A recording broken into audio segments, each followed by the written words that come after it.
আসসালামু আলাইকুম রহমতুল্লাহি ওয়া বারাকাতুহু। বন্ধু সকল, আশা করি সবাই ভালো আছেন।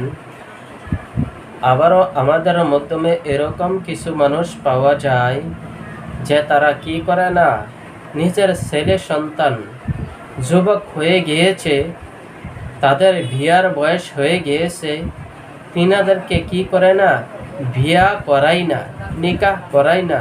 কিন্তু তারা এটা জানে না যে যেই সময় নাকি আমার উপযুক্ত ছেলে হয়ে গিয়েছে, বয়স্ক হয়ে গিয়েছে, তখন আমরা কি করতাম, এই ছেলেকে বিয়ে করে তার সংসার করার জন্য তার দায়িত্ব দিয়ে দিতাম। কিন্তু আমরা সেটা কখনো করি না।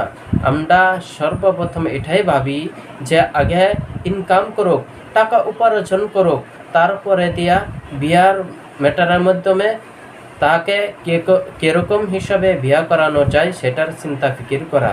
কিন্তু না, আপনার ছেলে যেই সময় নাকি যুবক হয়ে গিয়েছে, সঙ্গে সঙ্গে কি করেন, বিয়া তার দিয়া দেন। আর না হলে সে খারাপ কাজের মাধ্যমে লিপ্ত হয়ে যাইবে, সেটার দায় কে হইবে? সেটার দায় আপনি মা বাবা হইবেন। সেই জন্য আপনারা কি করেন, সময় মতো যুবক যুবতীকে বিয়া দেওয়ার এবং বিয়া করানোর চেষ্টা করেন।